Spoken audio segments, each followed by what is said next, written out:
గతంలో ప్రభుత్వమే కేటాయించింది. నేను అక్కడ పరిశ్రమ కూడా ఒక 10 ఏళ్ళు నడిపినా, కానీ ఇప్పుడు పరిశ్రమ మూతబడిపోయింది. ఇప్పుడు ఆ 10 ఎకరాలు నేను ఏమైనా చేద్దామంటే నాకు మరి అది పారిశ్రామిక జోన్లో ఉంది, అక్కడ నేను అపార్ట్మెంట్లు కట్టుకుంటా, నాకు పర్మిషన్ ఇయ్యి అని చెప్పి కొంతమంది బ్రోకర్లు వచ్చారు. నేను చాలా నిర్ద్వందంగా చెప్పిన, అది ప్రజల సొమ్ము, ప్రభుత్వం ఇచ్చిన భూమి అంటే అది ప్రజల సొమ్ము. నీకు అడ్డికి పావు షేర్ ఇచ్చిండ్రు, చాలా తక్కువ రేటుకు త్రోవే ప్రైస్కి నీకు ఇచ్చిండ్రు. ఇస్తే నువ్వు దాంట్లో పరిశ్రమ నడపాలా, ఉపాధి కల్పించాలా. కల్పించినావు కాబట్టి, కొంత నడిపినావు కాబట్టి నీకు సేల్ డీడ్ కూడా ఇచ్చేసింది గవర్నమెంట్. కానీ ఇవాళ నువ్వు అపార్ట్మెంట్లు కట్టుకొని మొత్తం డబ్బులు నువ్వే మింగుతా అంటే అది చాలా తప్పు. ఎందుకంటే అక్కడ ప్రైవేట్ రంగంలో ప్రైవేట్గా కొనుక్కుంటే అక్కడ 50 కోట్లు ఉంటుంది ఎకరం నాచారంలో. మరి నువ్వేమో ఎప్పుడో 20 ఏళ్ళ కింద తీసుకొని ఇప్పుడు దాన్ని ప్రైవేట్గా మొత్తం నేను మొత్తం గుటకాయ స్వాహా చేస్తా, నాకు మద్దతు ఇవ్వంటే నేను ఇవ్వలేను బాబు అని చెప్పిన. సరే మాకు డబ్బులు ఆఫర్ చేసినారు, చాలా చేసినారు. అట్లా కాదు సార్, మీకు ఇంత ఇస్తాం అంత ఇస్తాం, nothing doing, we will not do this, we will not entertain this అని చెప్పి మేము ఆ రోజు ఎక్కడా కూడా ఇట్లాంటి కన్వర్షన్లకు మేము తావు ఇవ్వలేదు. కానీ ఇవాళ ఎంత పెద్ద భూ కుంభకోణం అంటే ఇవాళ రేవంత్ రెడ్డి ప్రభుత్వం తెరలేపింది సామాన్యమైన భూ కుంభకోణం కాదు. 1 కాదు 2 కాదు, హైదరాబాద్లో చాలా చాలా పెద్ద ఎత్తున మన దగ్గర పారిశ్రామిక వాడలు ఉన్నాయి. ఉదాహరణకి హైదరాబాద్ నడిబొడ్డున అజామాబాద్ ఇండస్ట్రియల్ ఏరియా ఉంటుంది, పక్కనే బాలానగర్, కుకట్పల్లి, జీడిమెట్ల, నాచారం, మల్లాపూర్, ఇంకా చాలా ఉన్నాయి చుట్టూ పారిశ్రామిక వాడలు హైదరాబాద్లో ఓఆర్ఆర్ లోపల బోలెడు ఉన్నాయి. ఎక్కడ కూడా ఇవాళ మార్కెట్లో మీరు చూసినట్టయితే అక్కడ ఎకరం 40-50 కోట్లకు తక్కువ ఎక్కడ ఉండదు. గజాల లెక్కనే ఉంది, ఎకరం లెక్క కూడా లేదు. గజాల చొప్పున 2 లక్షలు, 1-1.5 గజానికి ఈ స్థాయిలోనే ఉంటుంది. ఇవాళ అట్లాంటి భూముల్లో రేవంత్ రెడ్డి ప్రభుత్వం తెరలేపిన కుంభకోణం ఎంత పెద్దది అంటే దాదాపు 9,200 పైచిలుకు ఎకరాలు, దాదాపు 9,300 ఎకరాల భూమి హైదరాబాద్లో.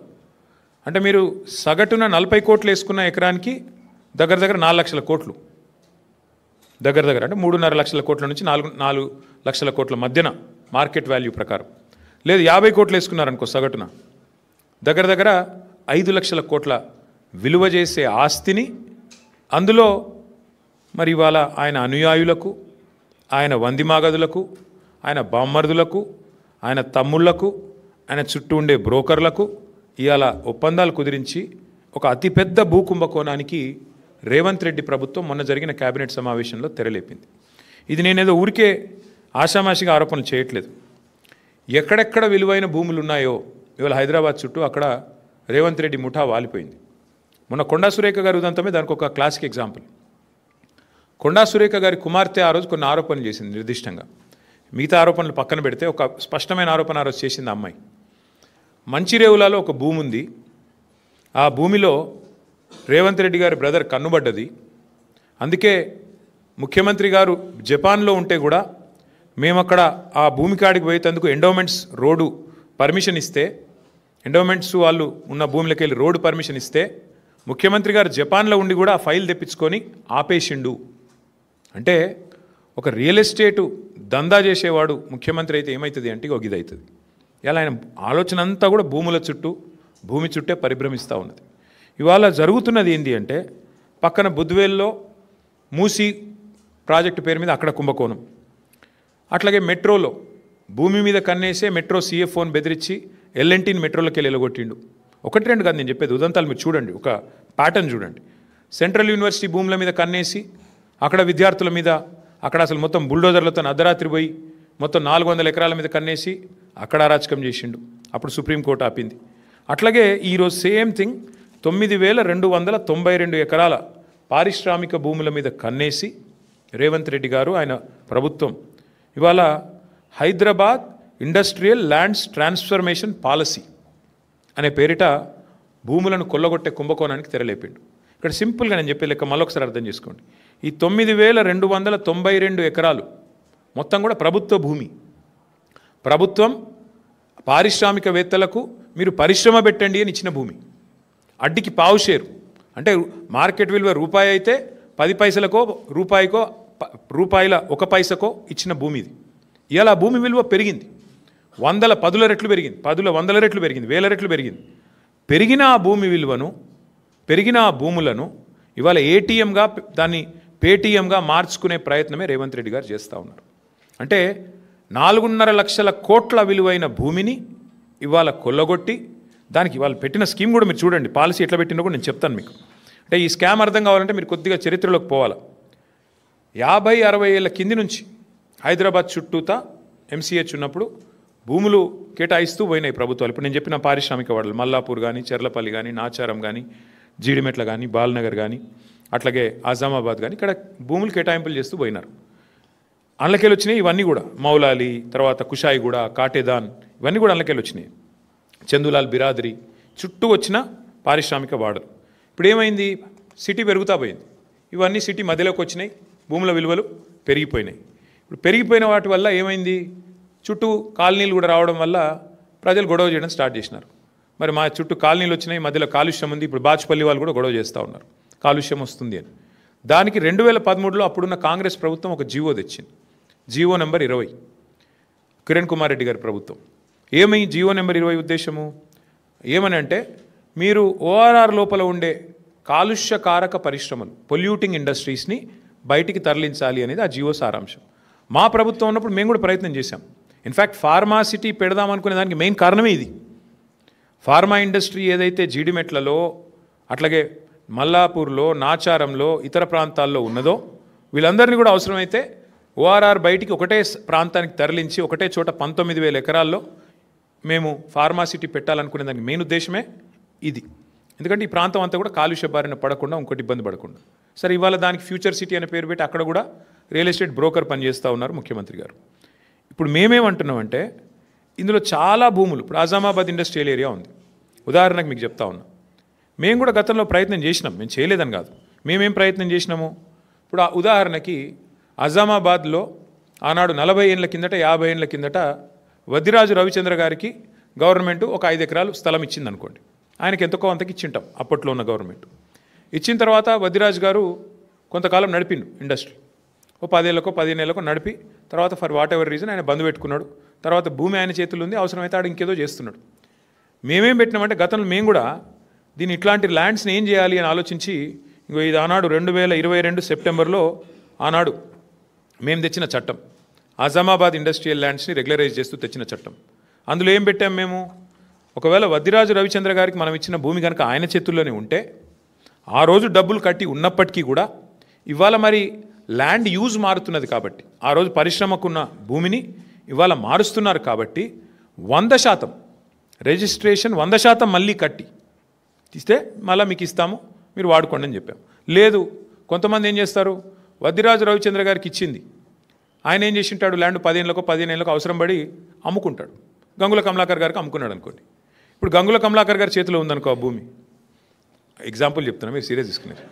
గంగుల కమలాకర్ గారి చేతిలో ఉంటే ఒరిజినల్ అలాటీ చేతిలో కాకుండా ఇంకొకరి చేతిలో కనుక మారింటే, ఆ రోజు మా ప్రభుత్వం పెట్టింది ఏంటి అంటే నిబంధన, అట్లాంటి కేటగిరీ ఉంటే కేటగిరీ 2 కింద పెట్టి 200% కట్టాలి మీరు, 200%. ఎందుకంటే మీరు అప్పుడే నిబంధనలు తుంగలో దెక్కారు. రవిచంద్ర గారికి ఇస్తే రవిచంద్ర గారు నడపకుండా ఇంకొకరికి అమ్ముకున్నాడు, ప్రభుత్వ భూమి హక్కు లేకపోయినా అమ్ముకున్నాడు, ఆయన కొనుక్కున్నాడు. కాబట్టి 200% అని పెట్టినాం. ఈరోజు వీళ్ళు ఏం చేస్తున్నారు ఎరికేనా మీకు, ఎంత టూ మచ్ అంటే, కేసీఆర్ ప్రభుత్వం వచ్చినాక మీకు తెలుసు, హైదరాబాద్ నగరంలో కాదు మొత్తం తెలంగాణలో భూముల ధరలకు రెక్కలు వచ్చినాయి. 5 లక్షలు కూడా పలకని భూమి ఒక్కొక్క కాడ 50 లక్షలకు పోయింది. 10 రెట్లు, 20 రెట్లు, 30 రెట్లు పెరిగిన భూములు ఎన్నో ఉన్నాయి తెలంగాణ వ్యాప్తంగా. ఆదిలాబాదు, నారాయణఖేడు, ఈ మూల ఆ మూలని కాదు, అలంపూరు, గద్వాల, అంతటా భూముల ధరలు పెరిగినాయి. ఇవాళ రేవంత్ రెడ్డి గారు ఏం చేస్తున్నారంటే, ఆయన ప్రభుత్వం ఏం ఆలోచన, ఎంత పెద్ద కుంభకోణం అంటే ఇదేం పాలసీ అంటే తెలుసా మీకు, ఈ 9,292 ఎకరాలు వీళ్ళు ఏం చేస్తారట అంటే, మా గవర్నమెంట్లో మేమున్నప్పుడేమో 100% SRO రేట్ చెల్లించాలా ఒరిజినల్ అలాటీ చేతిలో ఉంటే, ఒరిజినల్ అలాటీ చేతిలో కాకుండా ఇంకోరి చేతికి పోతే 200% అని పెడితే, రేవంత్ రెడ్డి ఏమంటున్నాడు, కేవలం అప్లికేషన్ పెట్టుకుంటే వారం రోజులనే పర్మిషన్ ఇస్తారట. ఏది, టీఎస్ ఐపాస్ లెక్క, అర్జెంటుగా డబ్బులు కావాలి కాబట్టి, అర్జెంటుగా లూట్ చేయాలి కాబట్టి వారం రోజుల్లో పర్మిషన్, మరొక వారం రోజుల్లో స్పెషల్ సిఎస్ ఆధ్వర్యంలో కమిటీ అప్రూవల్, మరొక వారం రోజుల్లో ఫీజు డిమాండ్ నోటీస్, 45 రోజుల్లో మొత్తం ప్రక్రియ పూర్తి. అన్నింటికి మించిన హైలైట్ ఏంటంటే 100%, 200% నిబంధన మనం పెడితే మన కేసీఆర్ గవర్నమెంట్లో 30% కడితే చాలంట. ఎంత హైలైట్ అంటే 30% చాలంటే, ఏది 30% SRO విలువ. ఉదాహరణకి మీకు ఎగ్జాంపుల్ చెప్తాను. అజామాబాద్లో ప్రస్తుతం ఎస్ఆర్ఓ విలువ, ఎస్ఆర్ఓ వాల్యుయేషన్ 32,000 రూపాయలు ఉంది. కానీ అక్కడ మార్కెట్లో 1,50,000 ఉంటుంది. యాజ్ ఇట్ ఈస్ 5 రెట్ల తేడా ఉంటుంది. బాలానగర్లో 45,000 ఉంది, కానీ బయట మార్కెట్లో 2 లక్షలు ఉంటుంది. జీడిమెట్లలో 32,000, 12,000 నుంచి 32,000 ఉంది. మార్కెట్ వాల్యూ దగ్గర దగ్గర 1,00,000 ఉంది. నాచారంలో 2,300 రూపాయల నుంచి 37,000 దాకా ఉంది. మార్కెట్ వాల్యూ 1,00,000 ఉంది గజం నేను చెప్పేది. చెర్లపల్లిలో 10,000 ఉంది గజం ఎస్ఆర్ఓ ప్రకారం. మార్కెట్ వాల్యూ కనీసం 75,000-80,000 ఉంటుంది. మల్లాపూర్లో కేవలం 8,400 ఉంది ఎస్ఆర్ఓ వాల్యుయేషన్. మార్కెట్ వాల్యూ కనీసం 70,000-75,000 ఉంటుంది. ఇప్పుడు వాళ్ళు చెప్పే రేవంత్ రెడ్డి చెప్పే లెక్క ఏంటంటే, చెర్లపల్లిలో నీకు ఇండస్ట్రీ ఉందనుకో, మార్కెట్ వాల్యూ అక్కడ 1,00,000 ఉన్నప్పటికీ ఎస్ఆర్ఓ వాల్యూ 10,000 ఉంటే రేవంత్ రెడ్డి గారు ఏమంటున్నారు, మీరు అందులో 3,000 కడితే చాలంట, మీకు ఇచ్చేస్తాం 45 రోజుల్లో. ఇంకా హైలైట్ చెప్తాను మీకు. ఉదాహరణకి అంటే కేసీఆర్ ప్రభుత్వంలో అజామాబాద్లో మీకు ఈ ల్యాండ్ మీకు ఉంటే మీరు దాన్ని రెగ్యులరైజ్ చేసుకోవాలంటే మీరు 32,000 అక్కడ మార్కెట్ ఎస్ఆర్ఓ వాల్యూ ఉంటే మీరు చేతులు కింద మారింటే 64,000 కట్టాలని మనం పెట్టినాం. ఇప్పుడు రేవంత్ రెడ్డి గారు ఏమంటున్నారు తెలుసా, 32,000 వాల్యూ ఉంటే ఎస్ఆర్ఓది కేవలం 10-11,000 కడితే చాలు, మీకు ఇచ్చేస్తాం, మీరు తీసేసుకోండి. అంటే దీని వెనక ఉన్న కుంభకోణంలో ఇక్కడ మెయిన్ పాయింట్ ఏంటంటే, ఇవాళ ఒక ముఠా తిరుగుతుంది హైదరాబాద్లో. ఆ ముఠా సభ్యులు ఎవరెవరయ్యా అంటే ఏవి రెడ్డి, కొండల్ రెడ్డి, తిరుపతి రెడ్డి, కృష్ణారెడ్డి, వీళ్ళెవరో కాదు, అంతా ముఖ్యమంత్రి గారి బిజినెస్ పార్ట్నర్లు, ఆయన కుటుంబ సభ్యులు. మొత్తం అగ్రిమెంట్లు చేసి పెట్టుకున్నారు. ఇవన్నీ మొత్తం ఈ భూములన్నిటికీ అగ్రిమెంట్లు, వెనకాల ఎంఓయూలు, ఒప్పందాలు అన్నీ కుదుర్చుకున్న తర్వాతనే మళ్ళీ దీని మీద ఆర్ఆర్ ట్యాక్స్ ఉంటుంది. ప్రతి దగ్గర ప్రభుత్వానికి వచ్చేది 30%, మళ్ళీ తర్వాత 60%, 70% రేవంత్ రెడ్డి గారికి, కాంగ్రెస్కు ట్యాక్స్ కట్టాలి, కప్పం కట్టవలసిందే. ఈ లెవెల్లో అంటే ఒక 4-5 లక్షల కోట్ల భూములకు వీళ్ళు పెట్టిన టెండర్ ఇది. నేను అడిగేది ఒక్కటే, మీరు ఆలోచించండి దయచేసి. మొన్న మీరు జూబ్లీహిల్స్ ఎలక్షన్ చూసినారు. అక్కడ ముస్లిం సోదరులకి శ్మశాన వాటికకి ఇద్దామంటే 2 ఎకరాల జాగలేదు, 2 ఎకరాలు జాగలేదు జూబ్లీహిల్స్లో. హైదరాబాద్లో ఒక ఇందిరం ఇల్లు ఇవ్వలేదు 2 ఏళ్లలో. ఒక పేదవాడికి హైదరాబాద్ ఇల్లు కడదామంటే ఇవాళ 1 ఎకరం జాగలేదు ప్రభుత్వం దగ్గర. హైదరాబాద్ కాంక్రీట్ జంగల్గా మారిపోతున్నది. ఒక పార్క్ కడదామంటే జాగలేదు. నేను ఇవాళ రేవంత్ రెడ్డిని అడుగుతున్నా, 9,292 ఎకరాల విలువైన భూమి నువ్వెందుకు ప్రైవేట్ వాళ్ళకి దారాదత్తం చేస్తున్నావు? ఇది ప్రభుత్వ భూమి కదా. ప్రభుత్వ భూమిని మీరు పారిశ్రామికీకరణ కోసం, పారిశ్రామిక అవసరాల కోసం ప్రైవేట్ వ్యక్తులకు రాయితీ మీద ఇచ్చిన భూమి ఎందుకు వాళ్ళ కండిషన్ పెడతలేవు? నీకు నిజంగా డబ్బులు కావాలంటే ఓపెన్ మార్కెట్లో ఆక్షన్ పెట్టు, ఓపెన్ మార్కెట్లో ఆక్షన్ పెట్టు, వాళ్ళని కూడా పాల్గొనమను, వెనక్కి తీసుకో, క్యాన్సిల్ చేయి. నీకు పరిశ్రమ కోసం కేటాయించినా నువ్వు పరిశ్రమ నడుపుతలేవు కాబట్టి is is null and wide, cancel చేయి, ఓపెన్ భూమిలో ఆక్షన్ పెట్టు. అది పెడతలేడు. రెండోది, హైదరాబాద్లో నీకు ఇల్లు కట్టేందుకు జాగలేదు, పార్కుకు జాగలేదు, ఒక్క ఇందిరం ఇల్లు ఇయ్యలేదు నువ్వు. హైదరాబాద్లో శ్మశానాలకు కూడా దిక్కులేదు జాగా. మరి 9,292 ఎకరాల్లో ఒక 7,000 ఎకరాలు ప్రభుత్వం వెనకకి తీసుకొని ఇండ్లు కట్టి, పార్కులు కట్టి, బ్రహ్మాండంగా శ్మశాన వాటికలకు జాగలి ఇవ్వడం వద్దంటుండా? ప్రజల అవసరాలకు హాస్పిటల్ కడదామంటే జాగలేదు. ఇలా హాస్పిటల్ కట్టాలంటే మనం కొనుక్కోవాలి జాగా. ప్రభుత్వం ఏదైనా కొత్తది ఏదైనా చేయాలంటే కొనుక్కోవాలి. నువ్వేం చేస్తున్నావు? ప్రభుత్వ భూమి, పరిశ్రమల అవసరాల కోసం ఇచ్చిన భూమి ఇలా పెద్దలకు, పెద్ద పెద్ద గద్దలకు, డబ్బులున్న వాళ్ళకు, 1,000 కోట్లు ఉన్న వాళ్ళకు ఇలా ధారాదత్తం చేసి మొత్తం వాళ్ళకు సంతర్పణ చేసి ఎవరి లాభం కోసం చేస్తున్నావు? ఎవరి కోసం చేస్తున్నావు ఇంత పెద్ద లూటు? ఇది 5 లక్షల కోట్ల కుంభకోణం. 1 కాదు, 2 కాదు, 5 లక్షల కోట్ల విలువ చేసే ఆస్తిని కాజేయడానికి చేస్తున్న పన్నాగం. నేను మాత్రం స్పష్టంగా చెప్తా ఉన్నా, ఈ విషయంలో మేము వదిలిపెట్టాం. న్యాయ పోరాటము చేస్తాము తప్పకుండా. భవిష్యత్తులో ఈ భూములు ఎవరైనా కొన్నవాళ్ళు కానీ ఇంకోటి కానీ పరిణామాలు ఎదుర్కొంటారు. ఈ విషయం కూడా నేను ముందే చెప్తా ఉన్నా. తప్పకుండా ఈ విషయంలో చిక్కుల్లో పడుతుంది ప్రభుత్వం కూడా. ఇట్లాంటి లూట్ ఎక్కడ జరగలేదు. బాంబేలో, మహారాష్ట్రలో మేము కూడా స్టడీ చేసినాం పాలసీలు ఆనాడు గవర్నమెంట్లో ఉన్నప్పుడు వీటిని ఎట్లా చేద్దామని. మహారాష్ట్రలో పెద్ద ఎత్తున టెక్స్టైల్ మిల్స్ ఉండేది బాంబేలో, కమలా మిల్స్ అని, ఫినిక్స్ మిల్స్ అని. అక్కడ ఏం చేసినారు తెలుసా? ఇట్లాగే సేమ్ థింగ్ ఊరు మధ్యలోకి వచ్చేసింది మిల్లు. ఏం చేసినారు? వాళ్ళకు ఒక ఆఫర్ ఇచ్చారు, మీరు 50% ల్యాండ్ తిరిగి ఇచ్చేయండి గవర్నమెంట్కి, 50% వాడుకోండి అని చెప్పినారు. మరి నువ్వేం చేస్తున్నావు? 9,292 ఎకరాలు నీ అత్త సొమ్ము అన్నట్టు, నీ అబ్బ సొత్తు అన్నట్టు ఇవాళ సంతర్పణ చేస్తున్నావు. ఎవరి సొత్తు ఎందుకు అడుగుతలేవు? వెనకకు సగం ఇచ్చేయమని అడుగు, డిమాండ్ పెట్టు. 50% land should be given back. కట్టు, అందులో ఇందిరమ్మ ఇల్లు కట్టు, హాస్పిటల్ కట్టు, పేదవాళ్లకు మరి బ్రహ్మాండంగా ఇల్లు కట్టి మేము వద్దంటున్నామా? శ్మశాన వాటికలకి పార్కులు కట్టు. ఇది ఏది వద్దంట. హైదరాబాద్లో ఇంచు జాగా దొరకది. చూస్తున్నాం, హైడ్రా తెల్లారు లేస్తే రాచకం. ఏది పేదవాళ్ళ మీద 40 గజాలు 30 గజాలు పోయి కులగొడతా ఉంటారు. మరి 9,292 ఎకరాలు నీ అబ్బ సొత్తా, ఏ సొత్తా? ఎట్లిస్తావు నువ్వు ప్రభుత్వ సొత్తును? ఇష్టం వచ్చినట్టు ఎవడికి పడితే వాడికి. ఈ విషయంలో వదిలిపెట్టం, ఊరుకోము. ఇది పెద్ద లూటు. ఇంతకు మించిన దోపిడీ బహుశా భారతదేశంలో ఎక్కడ జరగలేదు. ప్రభుత్వం డైరెక్ట్గా క్యాబినెట్లో పెట్టి ఇవాళ దోచుకునే ప్రయత్నం చేస్తూ ఉంది. మేమేమో 15 రోజుల్లో అనుమతులు పరిశ్రమలకు అందించినాం. నువ్వేం చేస్తున్నావు? 15 రోజుల్లో భూములు అమ్ముకోవడానికి, 15 రోజుల్లో ఇష్టం వచ్చిన వాడికి ఇష్టం వచ్చినట్టు అగ్రిమెంట్లు చేసుకోవడానికి, తెర వెనుక బాగోతాలు చేసుకోవడానికి, సెటిల్మెంట్లు చేసుకోవడానికి. నేను చెప్పట్లేదు కదా, మీ మంత్రి గారు కుమార్తె చెప్తోంది భూముల గురించి ఎట్లా దందాలు జరుగుతున్నాయి, ఎట్లా గొడవలు జరుగుతున్నాయి, ముఖ్యమంత్రుల అనుయాయులు తుపాకులు పెట్టి ఎట్లా బెదిరిస్తున్నారు, ఇవన్నీ కూడా జరుగుతూ ఉన్నాయి. ఖచ్చితంగా దీన్ని విత్డ్రా చేసుకోవాలి ప్రభుత్వం, లేకపోతే మాత్రం మేము ఊరుకోము. ముమ్మాటికి కొట్లాడతాం, న్యాయ పోరాటం చేస్తాం, ప్రజల్లో కూడా ఈ అంశాన్ని పెద్ద ఎత్తున తీసుకొని పోతాం. ఇంకొక మాట కూడా నేను చెప్తా ఉన్నా, పారిశ్రామికవేత్తలు ఎవరైతే ఈ భూములు పొందారో మీరు కూడా గుర్తుపెట్టుకోండి. తప్పకుండా ప్రతిరోజు ఒక రోజులాగా ఉండదు. భవిష్యత్తులో వచ్చే ప్రభుత్వాలు డెఫినెట్గా మా ప్రభుత్వమే వస్తుంది. తప్పకుండా మీరు ఇప్పుడు ఈ విషయంలో అనవసరంగా రేవంత్ రెడ్డి కుట్రలో పడితే, ట్రాప్లో పడితే మీరు కూడా ఇబ్బందుల పాలవుతారు, ముందే చెప్తా ఉన్నాం. ఎందుకంటే ఇవాళ ఆయన సెటిల్మెంట్ల కోసం, ఆయన పైసల కోసం ఆయన దిక్కుమాలిన దందాలు చేస్తుండొచ్చు. మీరు ఈ ట్రాప్లో పడకండి. న్యాయంగా చేద్దాం. చేసేది ఉంటే 100% 200% కట్టాలా, లేదా వాపస్ 50% ప్రజలకు ఇవ్వాలా. మీకు ఇచ్చిందే ఇప్పుడు సింపుల్ లెక్క. నేను మా సుదర్శన్ రెడ్డి గారికి ల్యాండ్ కేటాయించానండి. ఉదాహరణకు చెప్తాను, ఇంకొకటి మీకు అర్థమవుతుంది, సులువైన భాషలో చెప్తున్నాను. సుదర్శన్ రెడ్డి వస్తాడు నా దగ్గరికి, అన్న నాకు హైదరాబాద్లో నువ్వు ప్రభుత్వంలో ఉన్నావు కదా, 1 ఎకరం కేటాయించు భూమి అంటాడు. ఉత్తగానే కేటాయిస్తారా? ఇయ్యం కదా. దేనికి అని అడుగుతాం. దేనికి ఇవ్వాలి నీకు భూమి? లేదన్నా నేను అపార్ట్మెంట్ కట్టుకుంటా, నాకు బయట కొంటే 50 కోట్లు అవుతుంది, నాకు 10 కోట్లకి అంటే ఇస్తామా? ఇవ్వలేము. అదే సుదర్శన్ రెడ్డి, అన్న నేను ఇండస్ట్రీ పెడతా, నాకు 1 ఎకరం అంటే ఇస్తాం. ఎందుకు? పరిశ్రమ పెడితే ఉపాధి వస్తుందని ఇస్తాం. కానీ సుదర్శన్ రెడ్డి 10 ఎకరం భూమి తీసుకొని ఇచ్చిన ఉద్దేశం నెరవేరకుండా అసలు ఇచ్చిన పని పక్కకు పెట్టేసి నేను అపార్ట్మెంట్లు కట్టేసిండు అనుకో, తెల్లారు ఏం చేయాలి నేను ప్రభుత్వంగా? ఖచ్చితంగా వెంటనే స్వాధీనం చేసుకోవాలి. నేను అడిగేది అది. ఇది ప్రజల సొత్తు, ఇది ప్రజల భూమి. అడ్డికి పావు షేర్ ఇవాళ పారిశ్రామికవేత్తలకు ఇచ్చి వాళ్ళు వాళ్ళ తరతరాలు, వాళ్ళ కుటుంబ సభ్యులు, వాళ్ళ మునిమన్మన్లు దోచుకతినే నీకు ఆ ప్రభుత్వ భూమి ఇచ్చేది.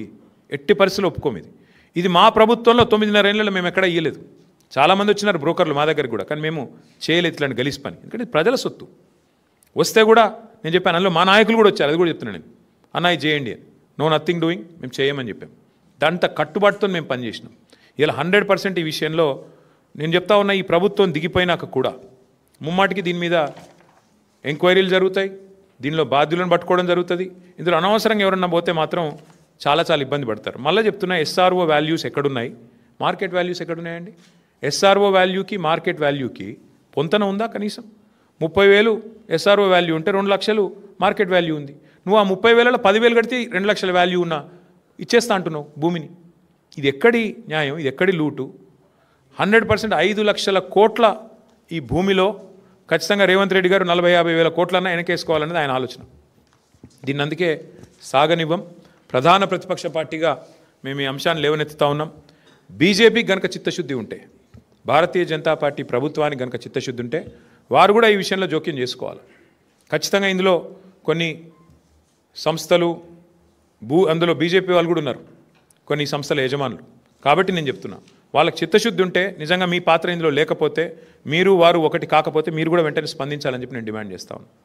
ముందుకు రావాలని చెప్పి డిమాండ్ చేస్తూ, ఈ పాలసీ పూర్తిగా భూ కుంభకోణం, భారతదేశంలోని అతిపెద్ద భూ కుంభకోణానికి వారు తెరలేపారు.